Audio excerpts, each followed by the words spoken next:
13వ అధ్యాయము 6వ వచనం నుంచి. ఆ ద్వీపమంతటా సంచరించి పావు అనే ఊరికి వచ్చినప్పుడు గారడివాడు అబద్ధ ప్రవక్త అయిన బర్ యేసు అనే ఒక యూదుని చూచిరి. ఇతడు వివేకము గలవాడైన సెర్గీ పౌల్ అనే అధిపతి వద్ద ఉండెను. అతడు బర్నబాను పౌలును పిలిపించి దేవుని వాక్యము వినగోరెను.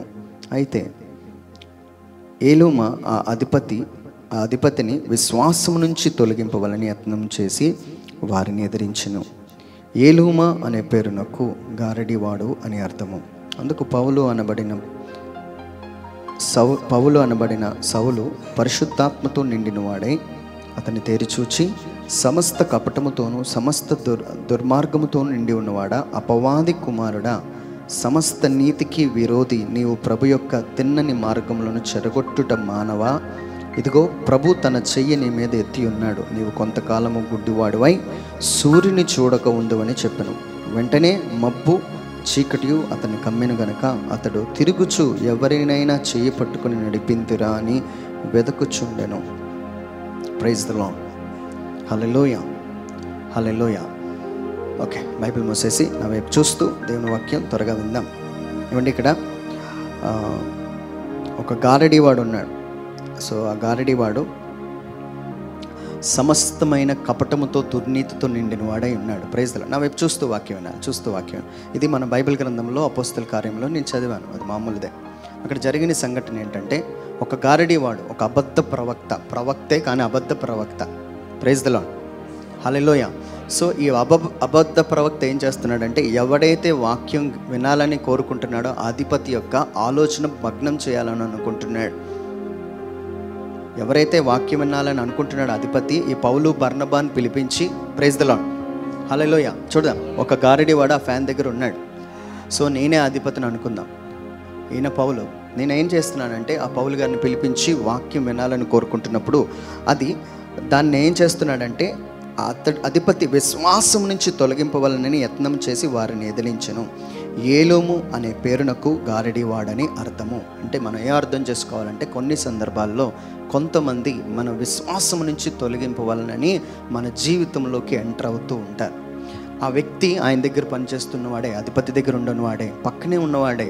కొన్నిసార్లు మన పక్కనే ఉన్నవాళ్ళు మన విశ్వాసం నుంచి తొలగింపవాలని కొన్ని మాటలు మనల్ని ఎదురుస్తుంటారు. అది కాదు, అది ఆయన పెద్దగా దేవుని సేవకుడేం కాదు అని చెప్పి వారిని కోసం నెగిటివ్ మాట్లాడుతున్నప్పుడు అక్కడ ఏం జరుగుతుంది, ఆయన ఏం చెప్తున్నాడంటే, పౌలు అతను చూసి, అపవాది కుమారుడా, సమస్త నీతికి విరోధిగా ఉన్నవాడా, దేవుని తిన్న మార్గములు చెడగొట్టువాడా, కపటముతోనూ సమస్త దుర్నీతితోనూ ఉన్నవాడు. ఎన్ని టైటిల్స్ పెట్టాడో చూడండి.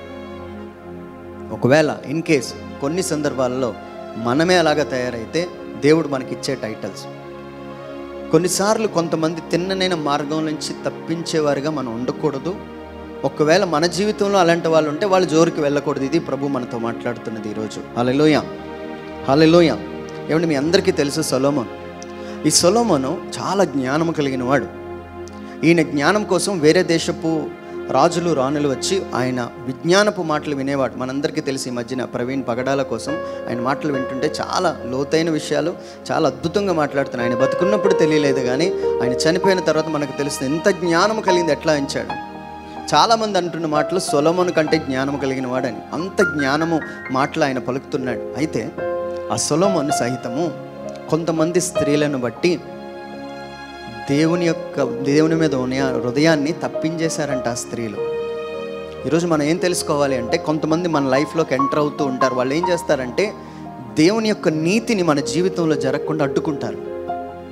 దేవుని యొక్క కార్యాలు మన జీవితంలో జరగకుండా అడ్డుకుంటారు. వాళ్ళని మన జీవితంలోకి ఎంటర్ చేయకుండా ఉండాలంటే అక్కడ పౌలు ఒక విషయం చేశాడు. ఏంటి తెలుసా? పరిశుద్ధాత్మతో నిండిన వాడే ఆయన హృదయంలో ఉన్నది కనిపెట్టాడు. ఆయన వైపు తిన్నగా చూసి, సమస్త దుర్నీతితో నిండినవాడా, అపవాది కుమారుడా, నీతిని జరిగించకుండా ఉన్నవాడని చాలా డైరెక్ట్గా మాట్లాడాడు.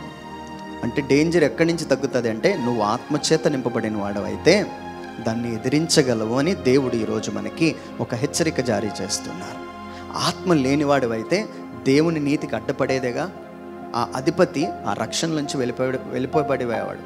కానీ దేవుడు దాని నుంచి తప్పించేశాడు. తప్పించడానికి కారణం ఆత్మచేత నింపబడుట చాలా ముఖ్యమై ఉన్నది. హల్లెలూయా, హల్లెలూయా.